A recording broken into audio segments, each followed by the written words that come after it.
할아버지, 지금 문 열면 큰일 나요. 가난한 고학생 민우가 목이 터져라 외치며 몸을 날렸습니다. 이거나 어디서 미친놈이 튀어나와서 행패야. 재벌 회장의 불호령이 떨어지고 경호원들이 민우를 바닥에 거칠게 짓눌렀습니다. 하지만 그들이 문을 열지 않은 건 그날의 가장 큰 행운이었습니다.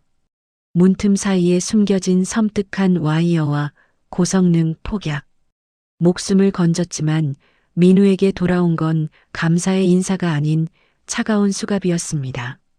내가 설치하고 내가 구한 척하는 거 아니야? 돈 뜯어내려고? 가난하다는 이유로 구원자가 용의자가 되어버린 기막힌 상황. 그 억울함 속에서 피어난 가장 위험하고도 찬란한 인생 역전 스토리. 오늘의 사연 시작합니다. 사연이 시작하기 전에 좋아요와 구독을 눌러주시면 여러분의 오늘 하루가 행운과 행복으로 가득하도록 기원해 드릴게요. 서울 시내가 한눈에 내려다 보이는 최고급 호텔, 그 중에서도 선택받은 소수만이 밟을 수 있다는 BVIP층 복도는 숨막힐 듯 고요했습니다. 대리석 바닥은 거울처럼 반짝였고 벽에 걸린 그림들은 평범한 직장인 연봉을 훌쩍 넘는 가격을 자랑했죠. 그 화려한 복도 구석에서 이민우가 낡은 룸서비스 카트를 힘겹게 밀며 걸어오고 있었습니다. 이마에 맺힌 땀방울을 소매로 훔쳐내며 이민우가 작게 한숨을 쉬었습니다. 아유, 허리 끊어지겠네. 오늘은 왜 이렇게 일이 몰렸어. 카트야, 제발 좀 굴러가라. 나도 사람이다, 사람. 이민우는 바닥에 무릎을 꿇고 앉아 카트 바퀴에 낀 머리카락 뭉치를 손가락으로 떼어냈습니다. 그때였습니다. 복도 저편에서 또각또각 구두 굽소리가 울려 퍼졌습니다. 마치 군대가 행군하듯 절도 있는 발소리였죠. 태상그룹 강중훈 회장이 검은 정장을 입은 건장한 경호원 5명을 대동하고 걸어오고 있었습니다. 7순이 넘은 나이가 무색하게 강중훈의 눈빛은 형형했고 허리는 꼿꼿했습니다. 이민우는 황급히 몸을 일으켜 벽 쪽으로 바짝 붙어 섰습니다. 강중훈이 비서실장을 향해 손을 까딱하며 말했습니다. 김전무, 오늘 저녁 약속 전부 취소해. 머리가 지끈거려. 말 섞기도 싫어. 그냥 쉬고 싶다. 김 전무가 허리를 90도로 숙이며 대답했습니다. 네, 회장님. 바로 취소하겠습니다. 스위트룸은 온도 맞춰놨습니다. 물도 준비해뒀습니다. 혹시 약은 드셨습니까, 회장님? 강중훈은 대답 대신 고개만 까딱하고는 스위트룸 문 앞으로 다가갔습니다. 이민우는 고개를 푹 숙인 채 그들이 지나가기만을 기다리고 있었죠. 그런데 강중훈이 주머니에서 카드키를 꺼내 문손잡이 쪽으로 가져가는 순간 이민우의 눈에 기이한 광경이 포착되었습니다. 문틈 하단 경첩이 있는 부위에서 아주 미세한 반짝임이 스쳐 지나갔습니다. 이민우가 눈을 가늘게 뜨며 중얼거렸습니다. 잠깐만. 저거 실이야? 낚싯줄 같은 건데? 왜 문틈에 저런 게 있어? 단순한 먼지라고 하기에는 너무나 인위적인 광택이었습니다. 게다가 문틈 사이로 흘러나온 투명하고 끈적한 액체가 카펫을 적시고 있었죠. 이민우의 코끝에 알싸하면서도 비릿한 마치 썩은 아몬드 같은 냄새가 훅 끼쳐왔습니다. 순간 이민우의 머릿속에 섬광처럼 불길한 예감이 스쳤습니다. 저건 고장이 아니었습니다.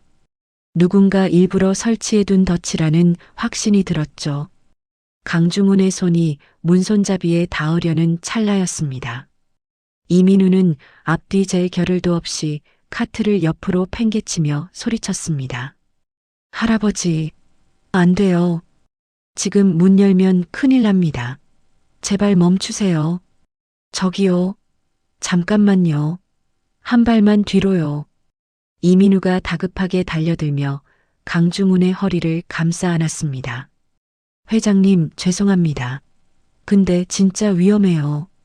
일단 뒤로 가셔야 해요. 제 말 믿으세요. 이거나, 뭐 하는 짓이야? 이놈아, 내가 감히 누굴 붙잡아. 강중훈이 당황하여 고함을 질렀지만 이민우는 아랑곳하지 않고 그를 아는 제 복도 반대편으로 몸을 날렸습니다. 두 사람이 엉겨붙어 바닥을 뒹굴었습니다. 쿵 하는 소리와 함께 강중훈의 안경이 바닥으로 미끄러져 나갔습니다. 회장님, 회장님 괜찮으십니까? 당장 떼어놔. 경호원들이 사색이 되어 달려들었습니다. 경호원 팀장이 이민우의 뒷덜미를 낚아채 바닥에 거칠게 짓누르며 소리쳤습니다. 너 뭐야? 미쳤어? 당장 손 떼. 당장. 이거 CCTV 다 찍혀. 너 인생 끝장이야. 이민우가 바닥에 얼굴이 눌린 채 억눌린 목소리로 외쳤습니다. 문 열지 마세요. 제발요. 문틈에 줄 같은 게 있어요. 유리병도 있어요. 저 냄새 맡아보세요. 이상해요. 진짜예요. 경호원들이 이민우의 팔을 뒤로 꺾어 제압하는 사이 김 전무가 강중훈을 부축해 일으켰습니다. 강중훈은 옷매무새를 털어내며 불쾌한 표정으로 이민우를 노려보았습니다. 호텔 관리를 어떻게 하는 거야? 어디서 저런 미친놈이 튀어나와서 나한테 손을 대. 당장 치워. 강중훈이 지팡이로 바닥을 탕탕 치며 호통쳤습니다. 호텔 지배인이 하얗게 질린 얼굴로 달려와 연신 머리를 조아렸습니다. 죄송합니다, 회장님. 정말 죄송합니다. 저희가 바로 처리하겠습니다. 보안팀, 빨리 와요. 당장 이 사람 끌어내. 그때였습니다. 이민우의 말을 듣고 조심스럽게 문 쪽을 살피던 경호원 한 명이 다급하게 손을 들어 올렸습니다. 멈추십시오. 다들 뒤로 물러나십시오. 문 근처 아무도 오지 마십시오. 회장님, 절대 가까이 오시면 안 됩니다. 경호원이 손전등을 비추자 문틈 사이에 연결된 가느다란 와이어와 그 끝에 매달린 작은 유리병이 드러났습니다. 도어락이 열리면서 발생하는 전기 스파크가 유리병 속의 액체와 반응하도록 설계된 정교한 장치였습니다. 김 전무가 안경을 고쳤으며 떨리는 목소리로 말했습니다. 회장님, 저거 설마 폭발물 아닙니까? 이런 게 왜 여기 있습니까? 누가 이런 짓을. 복도는 순식간에 찬물을 끼얹은 듯 조용해졌습니다. 만약 강중훈이 문을 열었다면 그 자리에서 끔찍한 사고를 당했을 것이 분명했습니다. 신고를 받고 출동한 경찰 특공대와 폭발물 처리반이 복도를 통제하기 시작했습니다. 방폭복을 입은 대원이 조심스럽게 와이어를 해체하는 모습을 모두가 숨죽여 지켜보았습니다. 여기 손대지 마세요. 다들 선 밖으로요. 회장님, 이쪽으로 오십시오. 안전거리 유지하셔야 합니다. 누가 이런 걸? 해체 완료했습니다. 고성능 인화 물질입니다. 문을 열었으면 대형 화재로 이어질 뻔했습니다.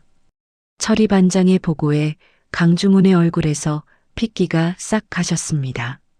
그는 떨리는 손으로 이마를 짚으며 바닥에 엎드려 있는 이민우를 내려다보았습니다.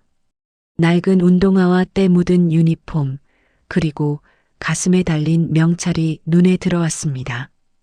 이민우라는 이름 옆에는 작게 수습이라는 글자가 적혀 있었습니다. 강력계 형사들이 다가와 이민우의 팔을 잡아 일으켰습니다. 형사 반장이 이민우의 어깨를 거칠게 밀치며 물었습니다. 내가 이민우냐? 좋아. 말해봐. 저걸 어떻게 알았어? 너 설치한 거 아니야? 솔직히 말해. 여기서 일하는 수습이 저걸 딱 보고 알았다? 말이 되냐? 이민우가 억울하다는 듯 눈을 크게 뜨며 대답했습니다. 아니에요. 저는 그런 거 몰라요. 저는 청소하러 지나가다가 냄새가 이상해서 봤어요. 문틈이 반짝했어요. 그래서 이상하다 싶어서요. 사람이 문 여는 순간이라 저도 무서워서 소리친 거예요. 형사 반장이 콧방귀를 뀌며 비아냥거렸습니다. 지나가던 알바생이 문틈에 낀 와이어를 보고 폭발물인 줄 알았다? 그걸 지금 믿으라고? 너 학원 가냐? 폭탄 만드는 법 배웠냐? 아니면 누가 시켰어? 뒤에서 누가 너한테 말해줬어? 이민우가 고개를 세차게 저으며 항변했습니다. 아니라니까요. 진짜 아니에요. 저 경영학과예요. 그런 거 배운 적 없어요. 그냥 냄새가 너무 이상했어요. 줄도 이상했고요. 사람 살려놨더니 왜 저한테 이러세요? 저 돈도 없고 백도 없어요. 그냥 일하러 왔어요. 형사가 이민우의 손목에 수갑을 채우며 말했습니다. 말이 많네. 서해 가서 조서 쓰면 다 나온다. 일단 타. 목격자 진술도 필요하고 내가 제일 수상하니까 괜히 도망치려 하지 마. 더 커진다. 이민우는 억울함에 눈시울이 붉어졌지만 건장한 형사들의 힘을 당해낼 재간이 없었습니다. 이민우가 경찰들에게 끌려가며 강중훈을 향해 고개를 돌렸습니다. 회장님, 저 진짜 아니에요. 저 오늘 일당 받아야 돼요. 제발 한마디만 해주세요. 저 사람 살리려고 그런 거예요. 저 좀 믿어주세요. 강중훈은 아무런 말도 없이 무표정한 얼굴로 이민우를 바라보기만 했습니다. 이민우의 절박한 외침이 복도 끝으로 멀어져 갔습니다. 김 전무가 강중훈의 곁으로 다가와 조심스럽게 물었습니다. 회장님, 경찰서 쪽에는 제가 손을 써둘까요? 아무래도 저 청년 뭔가 수상합니다. 범인이 아니라면 어떻게 그 찰나에 그걸 발견했겠습니까? 저희가 조용히 처리할까요? 강중훈이 주머니에서 손수건을 꺼내 안경을 닦으며 나지막이 말했습니다. 글쎄, 놈 눈빛 봤나? 겁에 질려서 살려달라는 얼굴이더군. 그런데 우연이라고 하기엔 너무 딱 맞아. 오늘 내 방 앞이야. 하필 그 순간이야. 강중훈이 안경을 다시 쓰며 차가운 목소리로 지시했습니다. 저 녀석 뒷조사해. 태어난 곳부터 학교, 부모, 빚이 얼마나 있는지도 싹 다. 그리고 오늘 내 동선을 알고 있었던 내부자들 명단도 당장 뽑아와. 하나라도 숨기면 그때는 나도 가만 안 둔다. 김 전무가 고개를 숙였습니다. 알겠습니다. 샅샅이 뒤지겠습니다. 오늘 안에 보고 올리겠습니다. 호텔 로비 앞에는 요란한 사이렌 소리와 함께 경찰차들이 줄지어 서 있었습니다. 이민우는 경찰차 뒷좌석에 구겨지듯 태워졌습니다. 창문 밖으로 화려한 호텔의 불빛이 빠르게 스쳐 지나갔습니다. 오늘 하루 일당을 받아야 고시원 월세를 낼 수 있는데 돈은커녕 범죄자 취급을 받게 된 현실이 기가 막혔습니다. 이민우가 창밖을 멍하니 바라보며 혼잣말을 했습니다.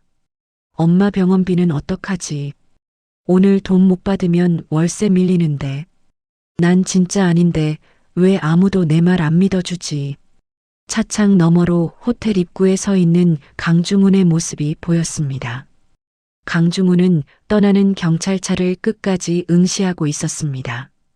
이민우는 저 노인이 자신을 구해줄 리 없다는 것을 직감했습니다. 가진 자들은 자신 같은 사람의 억울함 따위에는 관심이 없다는 것을 너무나 잘 알고 있었으니까요. 경찰차가 어둠 속으로 사라지자 강중훈이 지팡이를 짚고 돌아섰습니다. 그의 등 뒤로 서늘한 바람이 불어왔습니다. 누군가 자신의 목숨을 노리고 있다는 명백한 증거 앞에서 강중훈의 머릿속은 복잡하게 돌아가기 시작했습니다. 자신을 살린 것이 천운인지 아니면 더 큰 덫의 시작인지 알아내야만 했습니다. 사건 발생 3일 후 서울 하늘은 잔뜩 찌푸려 있었습니다. 이민우에게는 그 하늘보다 더 캄캄한 소식이 날아들었습니다. 무혐의로 풀려나자마자 호텔로 출근했지만 기다리고 있던 것은 해고 통보였습니다. 박 지배인이 책상을 탕 치며 소리쳤습니다. 아, 이민우, 내가 지금 제정신이야? 여기가 어디라고 기어들어와? 이민우가 유니폼을 꼭 쥔 채 고개를 숙이며 말했습니다. 지배인님, 경찰에서도 무혐의 나왔습니다. 저는 정말 회장님 구하려고. 박 지배인이 이민우의 말을 뚝 자르며 삿대질을 했습니다. 시끄러워.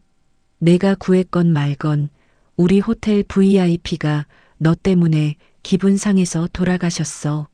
내가 설친이 많이 하면서 소란 피우는 바람에 호텔 이미지 다 망쳤다고. 당장 짐 싸서 나가. 퇴직금? 웃기는 소리 하지 마. 손해배상 청구 안 하는 걸 다행으로 알아. 이민우는 입술을 깨물며 쫓겨나듯 호텔 뒷문으로 나왔습니다. 주머니 속 휴대폰이 징징 울렸습니다. 고시원 총무가 보낸 문자였습니다. 이번 달까지 월세 입금 안 되면 방 뺍니다. 짐 복도에 내놓을 거니까 알아서 하세요. 연이어 병원에서 온 독촉 문자까지 도착했습니다. 모친 입원비 미나 받네. 이민우가 털썩 편의점 앞 플라스틱 의자에 주저앉았습니다. 유통기한이 임박해 폐기로 나온 차가운 도시락을 꾸역꾸역 입에 넣었지만 모래알을 씹는 것 같았습니다. 진짜 더럽게 꼬이네, 인생. 그때 검은색 대형 세단 한 대가 골목길을 가로막으며 멈춰 섰습니다. 차 문이 열리고 김 전무가 내렸습니다. 그는 편의점 도시락을 먹고 있는 이민우를 보며 미간을 살짝 찌푸렸다가 이내 무표정한 얼굴로 다가왔습니다. 이민우 씨 되십니까? 회장님이 찾으십니다. 타시죠. 이민우가 젓가락을 내려놓으며 경계심 가득한 눈빛으로 물었습니다. 또 뭡니까? 경찰서에서 다 얘기했잖아요. 저 범인 아니라고요. 김 전무는 대답 대신 차 문을 열어 보였습니다. 거절할 수 없는 강압적인 분위기에 이민우는 어쩔 수 없이 차에 올라탔습니다. 차는 한참을 달려 성북동의 거대한 저택으로 들어갔습니다. 높은 담벼락과 수십 명의 경호원이 지키고 있는 그곳은 마치 요새 같았습니다. 이민우는 쭈뼛거리며 앤티크 가구들로 채워진 웅장한 서재로 안내되었습니다. 강중훈 회장은 책상 뒤에 앉아 서류를 검토하고 있었습니다. 그가 손짓하자 김 전무가 이민우 앞에 가죽 가방 하나를 올려놓고 열었습니다. 안에는 5만 원권 지폐 다발이 가득 들어 있었습니다. 대충 봐도 5천만 원은 좋게 되어 보였습니다. 강중훈이 안경 너머로 이민우를 쏘아보며 차갑게 말했습니다. 가져가라. 내 연극에 대한 출연료다. 이민우가 돈과 강중훈을 번갈아 보며 물었습니다. 연극이라뇨? 무슨 말씀이십니까? 강중훈이 코웃음을 쳤습니다. 내 놈이 설치하고 내 놈이 발견한 척 쇼를 한 거 아니냐? 빚이 꽤 많더구나. 어머니 병원비에 학자금 대출까지. 돈이 급해서 벌인 자작극 치고는 제법이었어. 이민우의 얼굴이 붉게 달아올랐습니다. 가난하다고 해서 양심까지 팔았다고 매도하는 강중훈의 태도에 모멸감이 치솟았습니다. 이민우가 가방 뚜껑을 거칠게 닫아버리며 쏘아붙였습니다. 돈 자랑 그만하시죠. 사람 목숨 가지고 장난칠 만큼 저 그렇게 막장 아닙니다. 강중훈의 눈썹이 꿈틀했습니다. 이 녀석 봐라. 그럼 증명해봐. 내가 범인이 아니라면 어떻게 그 찰나에 문틈을 보고 폭탄인 줄 알았지? 이민우가 심호흡을 하며 입을 열었습니다. 냄새였습니다. 문틈에서 아주 미세하게 비터 아몬드 냄새가 났어요.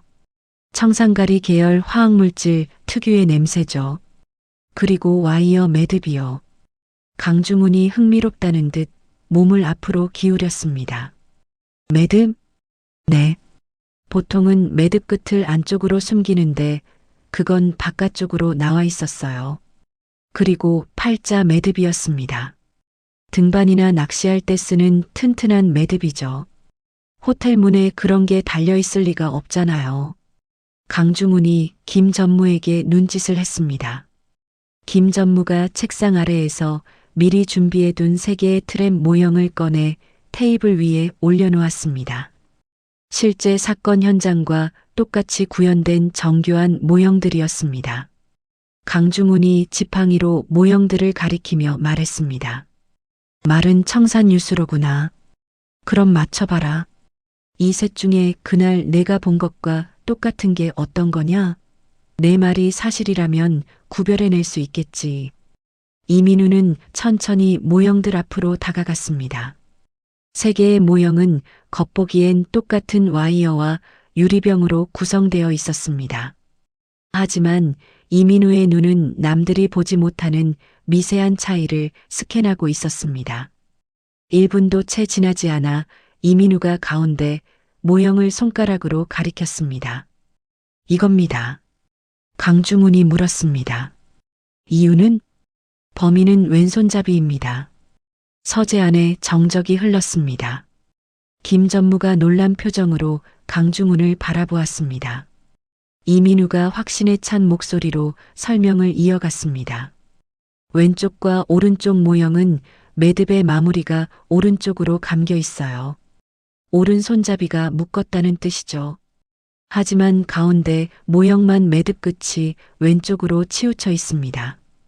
그날 제가 본 것도 그랬어요. 문경첩에 기름때가 묻어있는 위치도 왼쪽이었고요.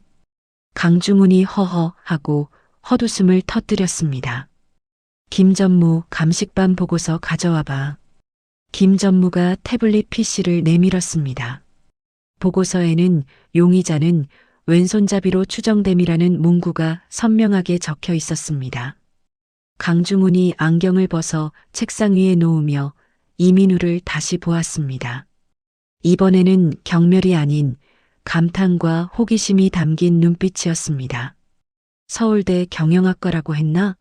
자네 눈썰미가 보통이 아니구만. 앉게. 강중훈이 인터폰을 눌러 차를 내오라고 지시했습니다. 미안하네. 내가 의심이 좀 많아서. 밥은 먹었나? 이민우는 긴장이 풀리자 다리가 후들거려 소파에 털썩 주저앉았습니다. 편의점 도시락 먹다 잡혀왔습니다. 강중훈이 껄껄 웃으며 가정부에게 식사를 준비하라고 일렀습니다. 잠시 후 김이 모락모락 나는 갈비탕 한 상이 차려졌습니다. 이민우는 체면도 잊은 채 허겁지겁 국물을 떠먹었습니다. 강중훈은 그런 이민우를 물끄러미 바라보며 물었습니다. 그래, 그 좋은 머리로 왜 호텔에서 청소를 하고 있나? 장학금도 받는다면서. 이민우가 밥알을 씹으며 덤덤하게 대답했습니다. 아버지가 빚보증을 잘못 써서 집이 넘어갔습니다. 아버지는 돌아가시고 어머니는 화병으로 쓰러지셨고요. 장학금만으로는 생활비랑 병원비 감당이 안 돼서 휴학했습니다. 강중훈은 고개를 끄덕였습니다. 자신도 맨주먹으로 사업을 일구며 산전수전 다 겪었던 시절이 떠올랐습니다. 눈앞의 청년에게서 젊은 날의 자신의 도끼와 오기가 보였습니다. 식사를 마친 이민우가 자리에서 일어났습니다. 잘 먹었습니다. 오해도 풀렸으니 이만 가보겠습니다. 강중훈이 이민우를 불러 세웠습니다. 잠깐, 내 밑에서 일해볼 생각 없나? 자네 같은 눈을 가진 놈이 필요해. 연봉은 섭섭지 않게 주지. 이민우가 잠시 멈칫했지만 이내 고개를 저었습니다. 제안은 감사하지만 사양하겠습니다. 회장님 곁에 있으면 목숨이 몇 개라도 부족할 것 같네요. 그리고 돈 때문에 재벌들 뒤치다꺼리하며 자존심까지 팔고 싶진 않습니다. 이민우는 꾸벅 인사를 하고 서재를 나갔습니다. 강중훈은 닫힌 문을 바라보며 입가에 묘한 미소를 지었습니다. 저 녀석 보게 당돌한 게 마음에 드는군.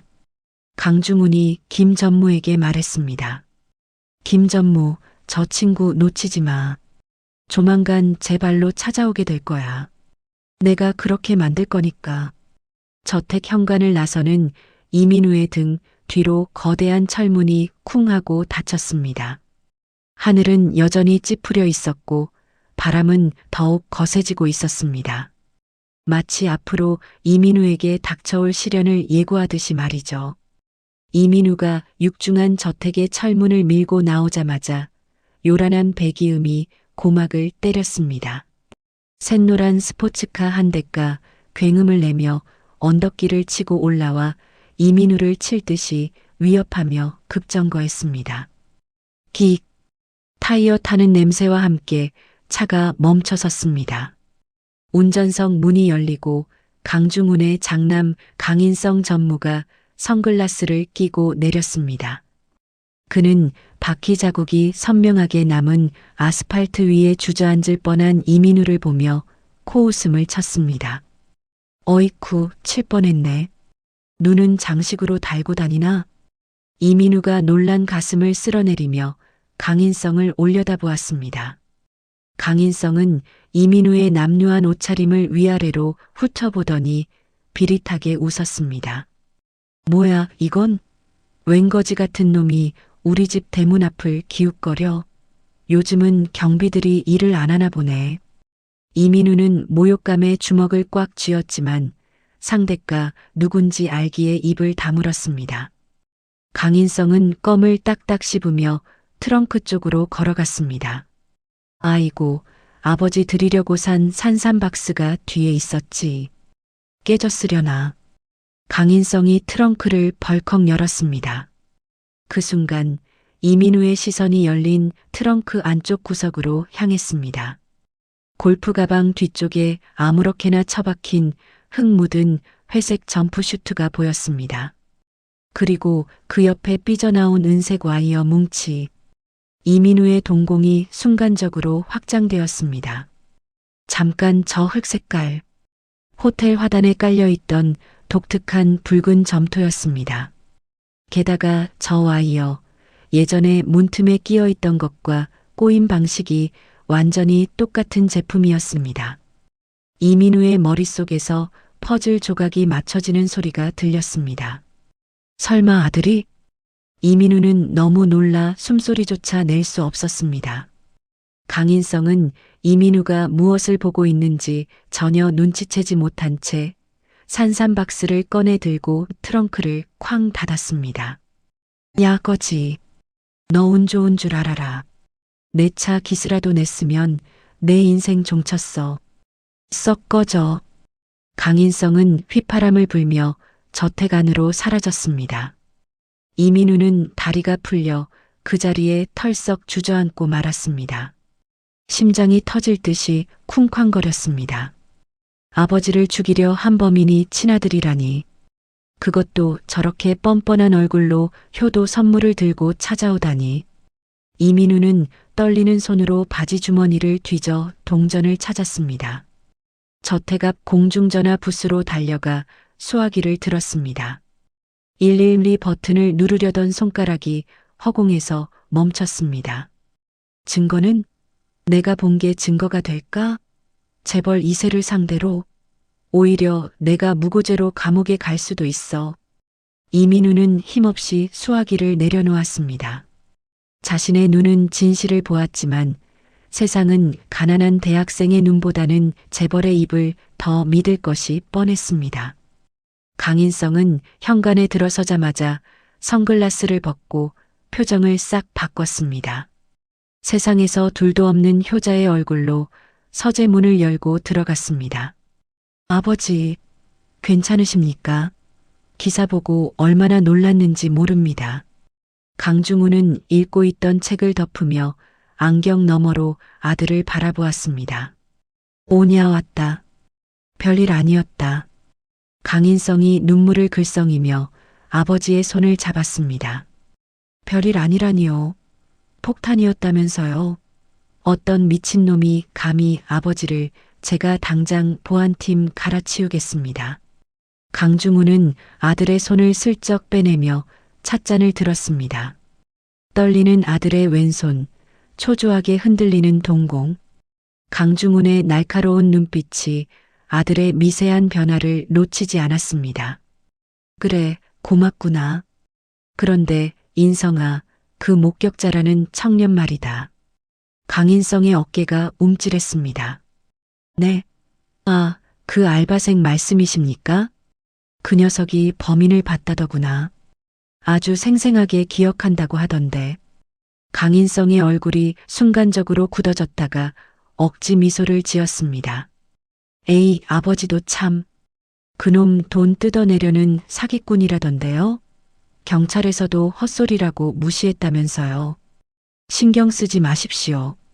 강중훈은 찻잔을 내려놓으며 나직이 말했습니다. 그래, 그렇겠지. 내 말이 맞을 게다. 강중훈은 속으로 쓴웃음을 삼켰습니다. 아들의 연기가 너무나 어설퍼서 슬플 지경이었습니다. 그날 밤 이민우는 고시원 좁은 방에서 잠을 이루지 못했습니다. 눈만 감으면 강인성의 트렁크 속 물건들과 강 회장의 얼굴이 겹쳐져 보였습니다. 악몽에 시달리다 땀에 흠뻑 젖었겠을 때 휴대폰이 요란하게 울렸습니다. 새벽 5시였습니다. 택배 상하차 아르바이트 반장님이었습니다. 여보세요? 반장님, 저 지금 나갈 준비하고. 민우 씨, 미안한데 오늘부터 나오지 마. 네? 갑자기 그게 무슨 말씀이세요? 저 어제도 열심히 했잖아요. 나도 몰라. 위에서 오더가 내려왔어. 이민우라는 사람 절대 쓰지 말라고. 대리운전 쪽도 막힌 것 같던데? 너 어디서 사고 쳤냐? 뚜둑. 전화가 끊겼습니다. 이민우는 멍하니 휴대폰을 바라보았습니다. 잠시 후 편의점 점장님에게서도 문자가 왔습니다. 민우 학생 미안해. 본사에서 알바생 교체하라고 지시가 내려왔네. 오늘부터 안 나와도 돼. 모든 생계 수단이 끊겼습니다. 우연이 아니었습니다. 누군가 조직적으로 이민우의 손발을 묶고 숨통을 조여오고 있었습니다. 강인성 그 자식이야. 이민우는 직감했습니다. 강인성이 저택 앞에서 자신을 받고 혹시라도 자신이 입을 열까봐 미리 싹을 자르려는 것이었습니다. 공포가 엄습했습니다. 다음 차례는 무엇일까? 쥐도 새도 모르게 사라지게 될지도 모른다는 생각이 들자 등골이 서늘해졌습니다. 이민우는 무릎을 끌어안고 덜덜 떨었습니다. 도망쳐야 할까? 아니면 숨어야 할까? 하지만 아픈 어머니와 빚더미를 두고 어디로 갈 수 있단 말인가. 그때 문득 강중훈 회장의 말이 떠올랐습니다. 내 밑에서 일해볼 생각 없나? 자네 같은 눈을 가진 놈이 필요해. 이민우는 고개를 들었습니다. 눈빛이 달라져 있었습니다. 더 이상 물러설 곳은 없었습니다. 살기 위해서, 그리고 이 억울함을 풀기 위해서는 호랑이 굴로 들어가는 수밖에 없었습니다. 이민우는 주섬주섬 옷을 챙겨 입었습니다. 거울 속에 비친 자신의 얼굴을 보며 다짐했습니다. 그래, 기왕 이렇게 된 거 끝까지 가보자. 내가 당신 방패가 되어줄게. 대신 당신 칼로 저놈들 베어버리겠어. 이민우는 가방을 메고 고시원을 나섰습니다. 발걸음은 태산그룹 본사를 향하고 있었습니다. 태산처럼 거대한 빌딩 숲, 그곳에서 벌어질 전쟁터로 뛰어드는 이민우의 뒷모습은 비장했습니다. 태산그룹 본사 로비는 출근하는 직원들로 북적였습니다. 회전문이 쉴 새 없이 돌아가고 대리석 바닥 위로 구두 굽소리가 빗소리처럼 쏟아졌습니다. 그 화려한 인파 속에서 이민우는 낡은 운동화 끈을 다시 묶으며 심호흡을 했습니다. 후 할 수 있어. 아니, 해야만 해. 이민우가 안내 데스크로 다가가자 보안 요원이 앞을 막아섰습니다. 무슨 일이시죠? 방문 예약하셨습니까? 이민우가 입을 때려는 순간 엘리베이터 쪽에서 김 전무가 빠른 걸음으로 다가왔습니다. 비켜라. 회장님 손님이시다. 보안 요원이 화들짝 놀라 길을 터주었습니다. 김 전무는 이민우를 훑어보지도 않고 턱짓으로 엘리베이터를 가리켰습니다. 올라가시죠. 기다리고 계십니다. 초고속 엘리베이터가 순식간에 최상층 회장실로 이들을 실어 날랐습니다. 문이 열리자 드넓은 집무실 창 너머로 서울 시내가 한 폭의 그림처럼 펼쳐졌습니다. 강중우는 창밖을 등지고 앉아 이민우를 맞이했습니다. 왔구나. 생각보다 빨리 왔어. 이민우는 강중훈의 눈을 똑바로 쳐다보며 말했습니다. 회장님 제안 받아들이겠습니다. 대신 조건이 있습니다. 조건이라. 말해봐. 제 안전을 보장해 주십시오. 그리고 제 빚과 어머니 병원비 해결해 주십시오. 그러면 회장님의 눈과 귀가 되어드리겠습니다. 강중우는 입가에 옅은 미소를 지으며 서랍에서 사원증 하나를 꺼내 책상 위로 던졌습니다. 합격이다. 오늘부터 자네는 내 수행비서야. 그리고 비공식적으로는 내 직속 감사관이고 빚은 이미 정리했다. 어머님은 우리 재단병원 VIP 병동으로 옮겼으니 걱정 마라. 이민우는 사원증을 집어들었습니다. 기획실 이민우라는 이름이 선명하게 박혀 있었습니다. 그리고 이건 강중훈이 카드키 하나를 더 내밀었습니다. 회사 근처 오피스텔 키다. 고시원보다는 나을 거다. 씻고 옷부터 갈아입어. 당장 오후 임원 회의부터 들어갈 거니까. 오후 2시 대회의실은 무거운 긴장감에 휩싸여 있었습니다. 말끔한 정장을 입은 이민우는 강중훈의 의자 뒤에 그림자처럼 서 있었습니다. 맞은편에는 강인성 전무가 득이양양한 표정으로 서류 뭉치를 흔들고 있었습니다. 이번 태안 리조트 개발건 수익성 분석 끝났습니다. 연 15% 수익률 보장합니다. 이미 부지 매입도 80% 완료했고요. 아버지, 아니 회장님. 이번 것만 승인해 주시면 그룹 매출이 2배는 뛸 겁니다. 스크린에는 화려한 조감도와 가파르게 상승하는 그래프가 띄워졌습니다. 임원들은 강인성의 눈치를 보며 고개를 끄덕였습니다. 강중우는 아무 말 없이 찻잔만 만지작거렸습니다. 그때 이민우의 눈이 강인성이 나눠준 유인물을 빠르게 스캔하기 시작했습니다. 페이지를 넘기는 속도가 남들보다 2배는 빨랐습니다. 이민우의 시선이 15페이지 하단 각주에 머물렀습니다. 아주 작은 글씨로 적힌 토지 매입 단가와 그래프 옆에 표기된 예상 수익률 수치가 미묘하게 맞지 않았습니다. 잠깐 평당 30만 원? 저 지역 공시지가가 10만 원도 안 되는데 3배나 부풀렸어. 게다가 이 수익률 계산식 분모에 공사비를 누락했잖아. 이민우는 재킷 안주머니에서 작은 수첩을 꺼내 무언가를 빠르게 적었습니다. 그리고 강중훈이 찻잔을 내려놓는 타이밍에 맞춰 슬며시 메모를 책상 위에 올려두었습니다. 강중훈의 눈썹이 꿈틀했습니다. 메모를 힐끔 본 강중훈이 고개를 들어 강인성을 쳐다봤습니다. 인성아. 네, 회장님. 여기 토지 매입가가 평당 30만 원으로 잡혀 있던데 그 동네 땅값이 언제 그렇게 올랐냐? 내가 알기로는 맹지라서 10만 원도 안 하는 걸로 아는데. 강인성의 동공이 흔들렸습니다.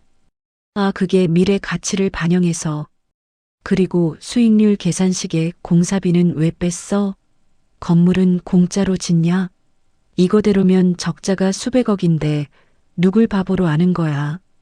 강중훈의 호통이 회의실을 쩌렁쩌렁 울렸습니다. 강인성은 얼굴이 벌개져서 넥타이를 느슨하게 풀었습니다. 다시 검토해서 보고하겠습니다. 회의는 강중훈의 일방적인 승리로 끝났습니다. 임원들이 썰물처럼 빠져나가고 강인성이 씩씩거리며 회의실을 나가다 이민우와 눈이 마주쳤습니다. 강인성은 이민우에게 다가와 귓가에 낮게 속삭였습니다. 쥐새끼가 제법 덩치를 키웠구나. 근데 그거 아냐? 쥐는 결국 덫에 걸려 죽는다는 거. 조심해라, 밤길. 강인성이 어깨로 이민우를 툭 치고 나갔습니다. 이민우는 흔들리지 않고 강인성의 뒷모습을 노려보았습니다. 그날 밤 이민우는 오피스텔 창가에 앉아 대학 동기 유진에게 전화를 걸었습니다. 유진은 천재적인 해킹 실력으로 유명했지만 그 재능을 숨기고 PC방 아르바이트를 하며 살고 있는 친구였습니다. 유진아. 나야. 부탁 하나만 하자. 취직했다더니 목소리가 다르네. 뭔데? 회장님 뒷조사라도 하게? 아니. 강인성 전무. 그 사람 차명 계좌랑 페이퍼 컴퍼니 좀 찾아줘. 냄새가 나. 아주 구린내가 진동을 해. 수화기 너머로 유진의 키보드 두드리는 소리가 타닥타닥 들려왔습니다. 재밌겠네. 오케이, 접수. 대신 나중에 밥 거하게 쏘는 거다? 당연하지. 고맙다. 전화를 끄는 이민우는 창밖의 야경을 바라보았습니다. 저 멀리 강인성이 있는 태산그룹 별관 건물이 보였습니다.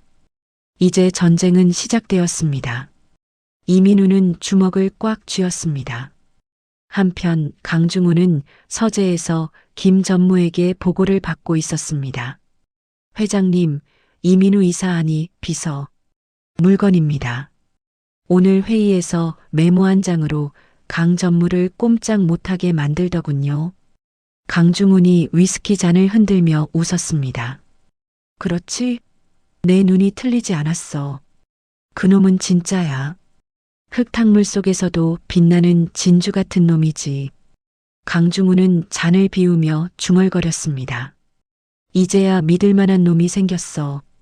내 남은 생은 저놈한테 걸어봐도 되겠어. 강중훈의 눈빛은 그 어느 때보다 빛나고 있었지만 그 빛 뒤에는 짙은 그림자가 드리워져 있었습니다. 핏줄보다 더 진한 인연이 시작되는 밤이었습니다. 한 달 뒤 태상그룹 본사 대강당은 긴장감으로 팽팽했습니다. 임시 주주총회가 열리는 날이었습니다. 강인성은 이번 리조트 사업권을 반드시 통과시켜 자신의 입지를 굳히겠다는 야욕을 불태우고 있었습니다. 단상 위에서 강인성이 마이크를 잡고 열변을 토했습니다. 주주 여러분, 이번 태안 리조트는 우리 그룹의 100년 먹거리입니다. 일부 세력이 흠집을 내려하고 있지만 저 강인성은 오직 회사의 이익만을 생각합니다. 저를 믿고 힘을 실어주십시오. 단상 아래에 앉아있던 일부 주주들이 박수를 쳤습니다. 강인성은 승리감에 도취된 표정으로 강중훈 회장 쪽을 힐끔 쳐다보았습니다. 하지만 강 회장은 눈을 감은 채 팔짱만 끼고 있었습니다. 그때 강 회장이 눈을 번쩍 뜨며 옆에 서 있는 이민우에게 고갯짓을 했습니다. 이민우가 단상으로 걸어 올라갔습니다. 강인성이 인상을 찌푸리며 마이크를 가렸습니다. 뭐야 너? 내 발표 아직 안 끝났어. 이민우는 강인성을 무시하고 다른 마이크를 잡았습니다. 안녕하십니까? 기획실 이민우입니다. 방금 강 전무님이 발표하신 내용에 대해 보충 설명을 좀 드리고자 합니다. 이민우가 신호를 보내자 대형 스크린의 화면이 바뀌었습니다. 복잡한 자금 흐름도와 토지 등기부 등본이 화면을 가득 채웠습니다. 여기 보시는 자료는 이번 리조트 부지의 실제 소유주 현황입니다. 표면적으로는 TS 개발이라는 회사 소유로 되어 있지만 실소유주를 추적해 본 결과 이민우가 잠시 말을 멈추고 좌중을 둘러보았습니다. 강당 안이 술렁이기 시작했습니다. TS 개발의 지분 100%를 가진 페이퍼 컴퍼니의 대표는 바로 강인성 전무님의 처남인 김영준 씨로 확인되었습니다. 뭐라고? 주주석에서 고함이 터져 나왔습니다. 강인성의 얼굴이 사색이 되었습니다. 거짓말이야. 저거 다 조작된 자료야. 마이크 꺼. 당장 끌어내. 강인성이 이민우에게 달려들려 했지만 경호원들이 그를 제지했습니다. 이민우는 침착하게 발표를 이어갔습니다. 또한 부지 매입 자금 500억 원 중 300억 원이 강 전무님의 해외 비자금 계좌로 흘러 들어간 정황도 포착되었습니다. 여기 스위스 은행 송금 내역서가 있습니다. 스크린에 통장 사본이 뜨자 주주총회장은 아수라장이 되었습니다. 주주들이 자리에서 일어나 삿대질을 하며 소리쳤습니다. 해임해. 저런 도둑놈 당장 해임시켜. 회장님, 이게 사실입니까? 해명하십시오. 강중훈이 천천히 자리에서 일어났습니다. 좌중이 조용해졌습니다. 강 회장은 단상으로 올라가 마이크를 잡고 떨리는 목소리로 말했습니다. 모두 사실입니다. 제 자식 교육을 잘못 시킨 탓입니다. 이 시간부로 리조트 사업은 전면 백지화하고 강인성 전무에 대한 특별감사를 진행하겠습니다. 강인성은 다리에 힘이 풀려 주저앉았습니다. 그의 눈동자는 초점을 잃고 허공을 맴돌았습니다. 총회가 끝나고 해가 질 무렵 강 회장은 이민우를 자신의 차에 태웠습니다. 차는 한참을 달려 허름한 골목길에 멈춰 섰습니다. 낡은 간판이 달린 순대국밥집이었습니다. 회장님, 이런 곳에도 오십니까? 이민우가 놀란 눈으로 물었습니다. 허허, 내가 젊었을 때 지게 지고 일하던 시절부터 단골집이야. 이 집 국물 맛이 아주 진국이거든. 두 사람은 구석진 자리에 마주 앉았습니다. 뚝배기 가득 담긴 국밥이 나왔습니다. 강 회장은 깍두기를 이민우의 밥공기 위에 얹어 주었습니다.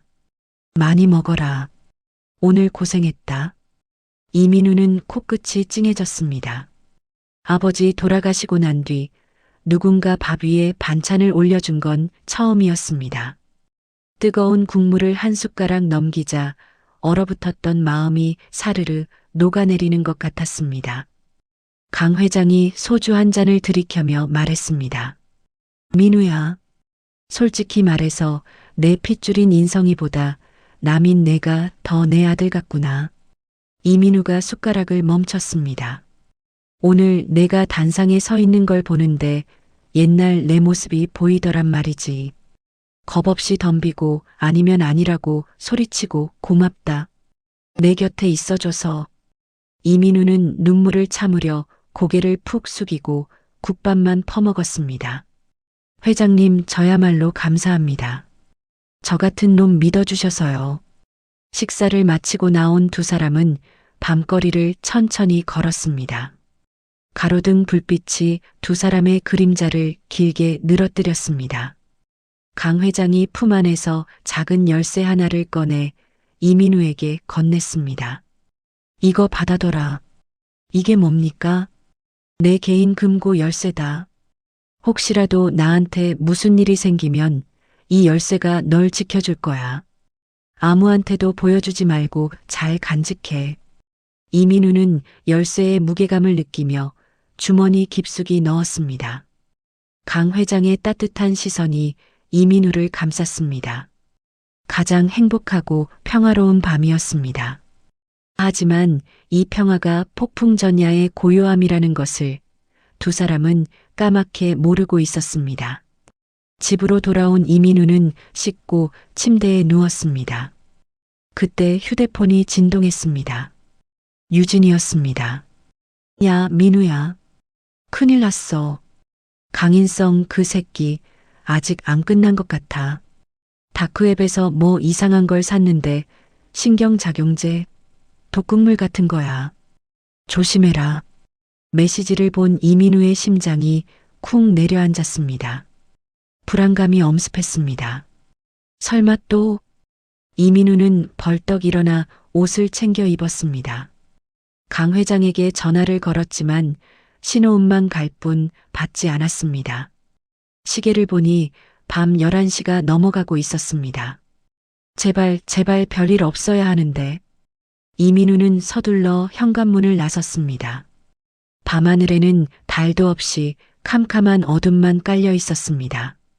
내일 아침 태산그룹에 불어닥칠 피바람을 예고하듯 바람이 창문을 거세게 흔들고 있었습니다. 다음 날 아침 8시 이민우는 뜬 눈으로 밤을 지새우고 평소보다 일찍 강 회장의 저택에 도착했습니다. 유진의 문자 메시지가 밤새 머릿속을 맴돌아 도저히 잠을 이룰 수 없었기 때문입니다. 현관문을 열고 들어서는데 집안 분위기가 평소와 달랐습니다. 하녀들은 보이지 않고 정막만이 감돌았습니다. 이민우는 불안한 마음에 서둘러 2층 회장 집무실로 향했습니다. 방문이 살짝 열려 있었습니다. 틈 사이로 강인성 전무의 뒷모습이 보였습니다. 그는 강 회장 앞에 무릎을 꿇고 앉아 흐느끼고 있었습니다. 아버지 잘못했습니다. 제가 잠시 미쳤었습니다. 한 번만 용서해 주십시오. 강 회장은 소파에 기대앉아 차가운 표정으로 아들을 내려다보고 있었습니다. 용서? 내가 저지른 짓을 알고나 하는 소리냐? 내 얼굴 볼 생각 말고 나가라. 강인성이 바닥에 머리를 찌우며 애원했습니다. 아버지, 마지막으로 차 한 잔만 올리게 해주십시오. 제 불효를 씻는 마음으로 끓여왔습니다. 이것만 드시면 조용히 물러나겠습니다. 강인성은 탁자 위에 놓인 찻주전자를 들어 찻잔에 차를 따랐습니다. 쪼르르 물 따르는 소리가 유난히 크게 들렸습니다. 그때 이민우가 노크를 하고 들어섰습니다. 회장님, 저 왔습니다. 강인성이 흠칫 놀라며 찻잔을 잡은 손을 떨었습니다. 그는 교묘하게 몸을 틀어 이민우의 시선을 가리며 품 안에서 무언가를 꺼내 찻잔에 순식간에 털어 넣었습니다. 이민우의 위치에서는 강인성의 등만 보일 뿐 그가 무슨 짓을 했는지 알 수 없었습니다. 강인성이 찻잔을 강 회장에게 내밀며 말했습니다. 아버지, 드십시오. 강 회장은 한숨을 내쉬며 찻잔을 받아들었습니다. 이게 마지막이다. 다신 내 눈앞에 나타나지 마라. 강 회장이 찻잔을 입으로 가져갔습니다. 이민우가 왠지 모를 불안감에 다가가려던 찰나 강 회장이 차를 한 모금 들이켰습니다. 흑! 강 회장이 찻잔을 바닥에 떨어뜨리며 가슴을 부여잡았습니다. 쨍그랑!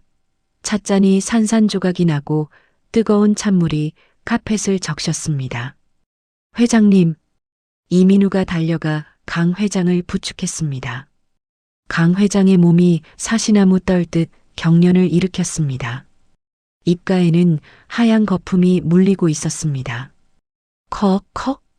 강인성이 벌떡 일어나 뒤로 물러서며 고래고래 소리를 질렀습니다. 이놈이 아버지 차에 독을 탔다.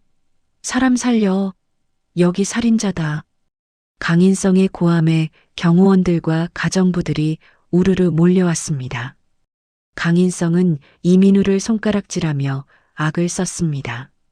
내가 봤어. 저놈이 들어오면서 찻주전자에 뭘 넣는 걸 봤다고.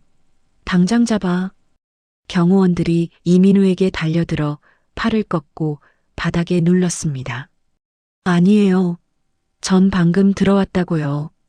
회장님, 정신 차리세요. 이민우가 울부짖었지만 강 회장은 이미 의식을 잃고 축 늘어진 상태였습니다. 곧이어 구급대와 경찰이 들이닥쳤습니다.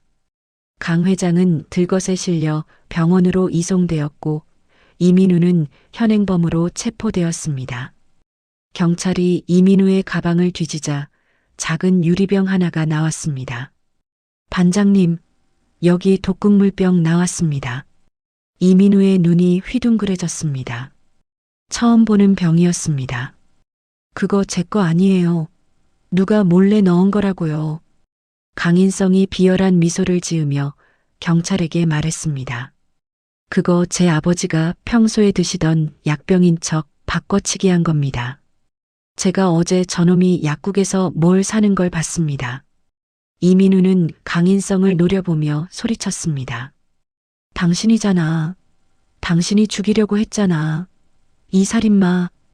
경찰이 이민우의 입을 막으며 수갑을 채웠습니다. 당신을 살인 미수 혐의로 체포합니다. 묵비권을 행사할 수 있고. 이민우는 질질 끌려나가며 병원으로 실려가는 강 회장의 구급차를 바라보았습니다. 세상이 온통 캄캄해지는 기분이었습니다. 그날 저녁 뉴스에는 은혜를 원수로 갚은 명문대생의 폐륜 범죄라는 자극적인 헤드라인이 도배되었습니다. 강인성은 병원 앞에서 기자들에게 둘러싸여 눈물을 훔치며 인터뷰를 했습니다. 아버지는 그 청년을 친아들처럼 아끼셨습니다. 그런데 유산에 눈이 멀어 이런 끔찍한 짓을 아버지는 지금 약물 쇼크로 인한 급성 치매 증세까지 보이십니다.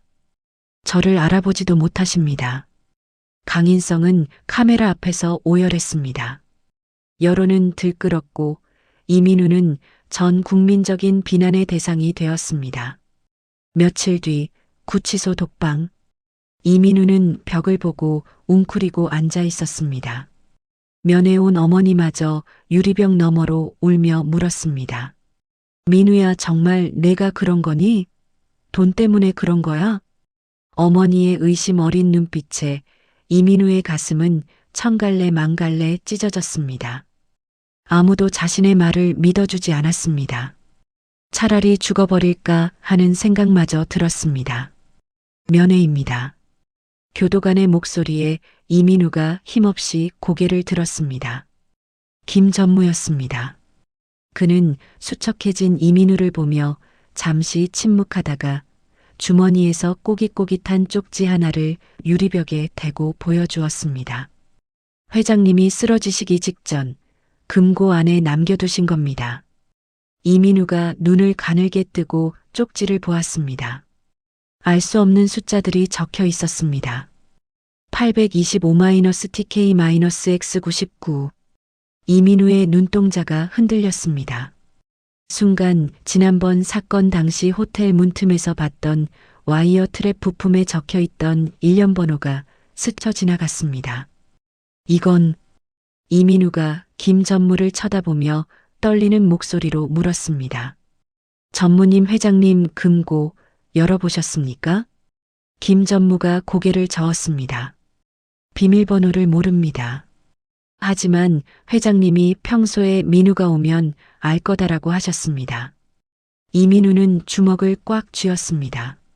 아직 희망은 있었습니다. 이 숫자가 가리키는 것, 그것이 바로 강인성의 목을 조를 단서였습니다. 전무님, 제 친구 유진이 좀 찾아가 주세요. 그리고 이 숫자 꼭 전해주세요. 이게 우리를 살릴 겁니다. 김 전무가 쪽지를 다시 주머니에 넣으며 결연한 표정으로 고개를 끄덕였습니다. 알겠습니다. 버티십시오. 반드시 꺼내드리겠습니다. 김 전무가 나가고 이민우는 다시 독방에 홀로 남겨졌습니다. 하지만 그의 눈빛은 더 이상 절망적이지 않았습니다. 차가운 시멘트 바닥 위에서 이민우는 조용히 반격의 칼날을 갈기 시작했습니다. 구치소의 차가운 공기 속에서 며칠이 흘렀습니다. 이민우는 좁은 독방 안을 맴돌며 머릿속으로 수만 번의 시뮬레이션을 돌렸습니다. 그때마다 결론은 하나였습니다. 강 회장이 남긴 쪽지, 그 숫자가 모든 것의 열쇠였습니다. 한편 김 전무는 늦은 밤 허름한 PC방 구석 자리에서 유진을 만났습니다. 유진은 김 전무가 건넨 쪽지를 받아들고는 모니터 불빛에 비춰보았습니다. 825-TK-X99 이게 뭐라고요? 이민우가 자네한테 주라고 했네. 자네라면 알 거라고. 유진이 안경을 고쳤으며 키보드를 두드리기 시작했습니다. 이거 특수 군용 장비 일련번호 형식인데 앞에 날짜 같기도 하고 유진의 손가락이 춤을 추듯 움직였습니다. 잠깐만요. 민우가 예전에 강인성 뒷조사 부탁했을 때 다크웹 접속 기록이 있었거든요. 거기 비밀번호 패턴이랑 비슷한데 엔터키를 치는 소리가 경쾌하게 울렸습니다. 모니터 화면에 접속 성공이라는 초록색 글자가 떴습니다. 유진이 환호성을 질렀습니다.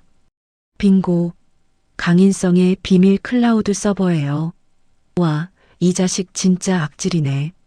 화면에는 아버지라는 이름의 폴더가 있었고 그 안에는 충격적인 파일들이 가득했습니다. 심부름 센터에 폭탄 테러를 의뢰한 계약서, 독극물 구매 영수증, 그리고 결정적으로 이민우에게 누명을 씌우기 위해 알리바이를 조작하라고 지시하는 통화 녹음 파일까지. 김 전무는 주먹을 꽉 쥐었습니다. 이걸로 민우 누명을 벗길 수 있겠군. 근데 전무님, 이것만으로는 부족해요. 법정에서 강인성이 조작된 파일이다라고 우기면 골치 아파지거든요. 더 확실한 한 방이 필요해요. 김 전무가 잠시 생각에 잠기더니 결심한 듯 말했습니다. 회장님을 깨워야겠네. 그날 새벽 김 전무는 청소부로 위장해 강 회장이 입원해 있는 VIP 병동에 잠입했습니다. 병실 앞은 강인성이 고용한 사설 경호원들이 지키고 있었습니다. 김 전무는 청소 카트를 밀며 복도 끝 배전반으로 다가갔습니다. 탁! 정전과 함께 병동이 암흑천지가 되었습니다. 비상등이 깜빡이며 사이렌이 울리는 혼란을 틈타 김 전무는 재빨리 병실 안으로 미끄러져 들어갔습니다. 침대 위에는 강 회장이 산소호흡기를 쓴 채 누워 있었습니다. 김 전무는 링거액을 확인했습니다. 미다졸람, 수면 유도제였습니다. 강인성이 의료진을 매수해 강 회장을 계속 재우고 있었던 것입니다. 김 전무는 준비해온 해독제로 링거팩을 교체했습니다. 30분이 지났을까 강 회장의 손가락이 미세하게 움직였습니다. 회장님, 저 김 전무입니다. 알아보시겠습니까? 강 회장이 힘겹게 눈을 떴습니다. 흐릿하던 초점이 서서히 돌아왔습니다. 김 전무 민우는 어찌 됐나? 김 전무는 그간의 사정을 짧게 보고했습니다. 강 회장의 눈에서 불꽃이 튀었습니다. 내 아들놈이 기어이. 강 회장은 이를 갈며 몸을 일으키려 했지만 김 전무가 말렸습니다. 아직입니다, 회장님. 지금 일어나시면 강인성이 또 무슨 짓을 할지 모릅니다. 재판 때까지 계속 주무시는 척 하셔야 합니다. 치매 환자 연기를 계속해 주십시오. 강 회장이 고개를 끄덕였습니다. 그래. 내 놈의 목덜미를 확실하게 물어뜯으려면 죽은 척 웅크리고 있어야지. 드디어 재판 당일. 법정은 기자들과 방청객으로 발 디딜 틈이 없었습니다.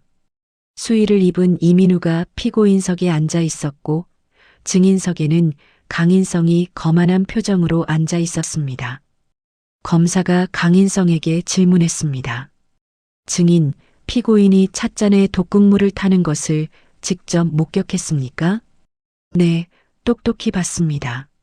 아버지가 쓰러지시고 나서 저놈 가방을 뒤져보니 독극물 병이 나왔고요. 평소에도 돈 문제로 아버지를 협박하곤 했습니다. 강인성은 눈 하나 깜짝하지 않고 거짓말을 쏟아냈습니다. 방청석에서 야유가 터져 나왔습니다. 이민우는 입술을 깨물며 침묵했습니다. 그때 이민우 측 변호사가 자리에서 일어났습니다. 재판장님, 새로운 증거를 제출하겠습니다. 그리고 아주 특별한 증인을 신청합니다. 변호사가 유진이 해킹한 자료들을 스크린에 띄웠습니다. 강인성의 목소리가 담긴 녹취록이 법정에 울려 퍼지자 강인성의 얼굴이 흙빛으로 변했습니다. 이건 조작입니다. 음성 변조한 겁니다. 강인성이 발악했습니다. 변호사가 문 쪽을 가리키며 외쳤습니다. 그럼 이분의 증언도 조작인지 들어보시죠. 들어오십시오. 법정문이 활짝 열렸습니다. 휠체어를 탄 강 회장이 링거를 꽂은 채 김 전무의 도움을 받아 들어왔습니다. 법정 안이 술렁거렸습니다. 강인성은 자기도 모르게 벌떡 일어났습니다. 아, 아버지. 강 회장은 증언대 앞으로 다가갔습니다. 판사가 물었습니다. 증인 의식은 명료하십니까? 강 회장은 쩌렁쩌렁한 목소리로 대답했습니다. 아주 맞습니다. 내 아들이 준 약 덕분에 푹 잤거든요. 강 회장이 천천히 고개를 돌려 강인성을 쏘아보았습니다. 저기 앉아있는 놈, 내 아들 아닙니다. 내 목숨을 2번이나 노린 살인자입니다. 강 회장은 사건 당일 CCTV 사각지대에서 강인성이 약을 타는 모습을 유리에 비친 상으로 봤다고 상세히 진술했습니다. 그리고 민우를 가리키며 말했습니다. 내 진짜 아들은 저기 있습니다. 피 한 방울 안 섞였지만 목숨 걸고 나를 지켜준 저 아이가 내 아들입니다. 이민우의 눈에서 참았던 눈물이 왈칵 쏟아졌습니다. 강인성은 다리에 힘이 풀려 바닥에 주저앉았습니다. 아, 아닙니다. 오해입니다, 아버지. 판사가 의사봉을 두드렸습니다. 증거와 증언이 명백하군요. 피고인 이민우에게 무죄를 선고합니다. 그리고 강인성을 존속살해 미수 및 무고 혐의로 법정 구속합니다. 경찰들이 강인성에게 수갑을 채웠습니다. 강인성은 끌려나가면서도 아버지, 제가 잘못했습니다. 라고 비명을 질렀습니다. 강 회장은 차갑게 고개를 돌려버렸습니다. 이민우가 석방되어 나오자 강 회장이 휠체어에서 일어나 2팔을 벌렸습니다. 이민우는 달려가 강 회장의 품에 안겼습니다. 고생했다, 아들아. 정말 고생했어. 강 회장의 따뜻한 손길이 이민우의 등을 토닥였습니다. 법원 밖에는 눈부신 햇살이 쏟아지고 있었습니다. 긴 어둠의 터널을 지나 비로소 진짜 빛을 마주하는 순간이었습니다. 그로부터 1년 후 태상그룹 본사 앞 광장은 수많은 취재진과 인파로 북적였습니다. 대형 스크린에는 태상그룹 창립 50주년 기념식 및 비전 선포식이라는 문구가 떠 있었습니다. 강단에 오른 강중훈 회장은 여전히 정정한 모습이었지만 그 어느 때보다 온화한 표정이었습니다.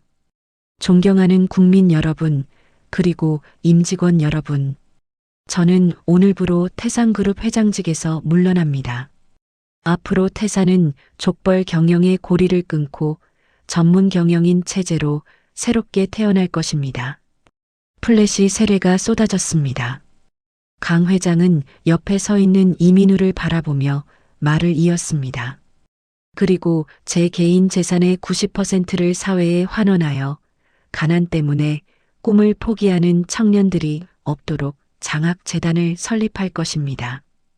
이 재단의 운영은 제 가장 믿음직한 후계자가 맡게 될 겁니다. 강 회장이 마이크를 넘기자 말끔한 정장 차림의 이민우가 단상 앞으로 나섰습니다. 그는 더 이상 가난에 찌든 아르바이트생이 아니었습니다. 태상그룹 최연소 기획이사 이민우였습니다. 안녕하십니까? 기획이사 이민우입니다. 회장님의 뜻을 받들어 투명하고 공정한 경영으로 보답하겠습니다. 이민우의 당당한 연설이 끝나자 우레와 같은 박수가 쏟아졌습니다. 객석 맨 앞줄에 앉아있던 유진이 엄지를 치켜세웠고 김 전무도 흐뭇한 미소를 지으며 박수를 쳤습니다. 행사가 끝난 뒤 이민우는 검은색 세단을 타고 서울 구치소로 향했습니다. 접견실 유리병 너머로 보이는 강인성은 1년 새 폭삭 늙어버린 모습이었습니다. 퀭한 눈으로 이민우를 보던 강인성이 헛웃음을 쳤습니다. 성공하셨네, 이 이사님. 내 자리 뺏고 나니까 속이 시원하냐? 이민우는 동요하지 않고 차분하게 말했습니다. 뺏은 게 아닙니다. 당신이 버린 걸 주었을 뿐이죠. 이민우는 영치금 영수증을 밀어 넣었습니다. 아버님이 넣어주라고 하셨습니다. 당신을 용서하신 건 아니지만 그래도 자식 굶는 건 못 보시겠답니다. 강인성의 눈동자가 흔들렸습니다. 그는 떨리는 손으로 영치금 영수증을 집어들고 고개를 숙였습니다. 어깨가 들썩이며 흐느끼는 소리가 들려왔습니다. 이민우는 말없이 자리에서 일어나 접견실을 나섰습니다. 주말 오후 성북동 저택의 넓은 정원에서는 고소한 바비큐 냄새가 진동했습니다. 이민우의 어머니가 휠체어에 앉아 웃고 있었고 강 회장은 직접 집게를 들고 고기를 굽고 있었습니다. 어머님, 이것 좀 드셔보세요. 한우 2플러스입니다. 입에서 살살 녹을 겁니다. 아유, 회장님. 제가 구울게요. 앉아 계세요. 아닙니다. 사돈어른. 오늘은 제가 요리사입니다. 이민우는 쟁반에 상추와 쌈장을 담아 나오며 그 모습을 흐뭇하게 바라보았습니다. 피 한 방울 섞이지 않았지만 그들은 누구보다 완벽한 가족이었습니다. 식사가 끝나고 강 회장이 이민우를 서재로 불렀습니다. 강 회장은 책상 서랍에서 서류 봉투 하나를 꺼내 내밀었습니다. 이게 뭡니까? 입양 서류다. 변호사한테 다 검토받았어. 도장만 찍으면 넌 법적으로 내 진짜 아들이 되는 거야. 호적에 올리고 싶다. 이민우는 서류를 잠시 바라보다가 다시 봉투에 넣어 강 회장에게 돌려주었습니다. 죄송합니다, 아버지. 저는 이 서류 필요 없습니다. 강 회장이 놀란 눈으로 물었습니다. 왜? 아직도 내가 불편하냐? 이민우가 웃으며 강 회장의 주름진 손을 잡았습니다. 아니요. 종이 쪼가리가 뭐가 중요해요. 아버지는 이미 제 아버지신데요. 호적보다 제 마음에 이미 새겨져 있습니다. 강 회장의 눈시울이 붉어졌습니다. 그는 이민우의 손을 꽉 맞잡으며 고개를 끄덕였습니다. 그래, 내 말이 맞다. 내가 괜한 욕심을 부렸구나. 오후에 햇살이 따스하게 내리쬐는 별장 테라스. 강 회장과 이민우는 마주 앉아 바둑을 두고 있었습니다. 아버지, 거기 두시면 안 되죠. 무르기 없기라니까요.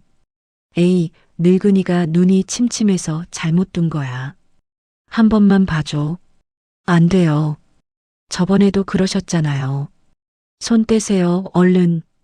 두 사람은 어린아이들처럼 티격태격하며 웃음을 터뜨렸습니다. 강 회장은 바둑판을 내려다보며 나지막이 중얼거렸습니다. 그날 호텔 문을 열지 않은 게 내 평생 둔 수 중에서 최고의 수였어. 신의 한 수였지. 이민우가 바둑돌을 놓으며 미소 지었습니다. 저한테도요. 그날 소리치지 않았으면 저한테 이런 아버지는 없었을 테니까요. 강 회장이 호탕하게 웃었습니다. 그 웃음소리가 바람을 타고 멀리 퍼져나갔습니다. 저 멀리 붉게 물드는 노을 아래 두 사람의 그림자가 하나로 겹쳐졌습니다. 핏줄이 아닌 믿음으로 맺어진 진짜 가족, 그들의 행복한 이야기는 이제 막 시작되고 있었습니다. 여러분, 오늘 들려드린 민우와 강 회장님의 이야기 어떻게 들으셨나요? 피 한 방울 섞이지 않았지만 서로를 향한 믿음과 진심만으로 그 누구보다 끈끈한 가족이 된 두 사람의 모습. 어쩌면 진정한 가족이란 핏줄로 정해지는 것이 아니라 서로의 아픔을 보듬어주고 가장 힘든 순간 곁을 지켜주는 마음에서 비롯되는 것이 아닐까 싶습니다.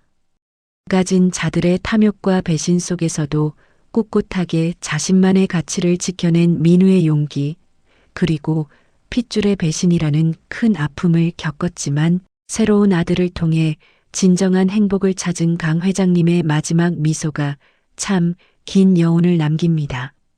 지금 여러분 곁에도 핏줄보다 더 진한 정을 나누는 소중한 사람들이 있나요? 오늘은 그분들에게 따뜻한 안부 전화 한 통 걸어보는 건 어떨까요? 고맙다, 사랑한다는 말 한마디가 어쩌면 세상 그 어떤 유산보다 값진 선물일지도 모릅니다. 오늘 이야기가 여러분의 가슴에 작은 온기를 전해드렸기를 바랍니다. 이야기를 끝까지 들어주신 분이 계시다면 잘 들었다고 댓글 하나만 남겨주세요. 감사합니다.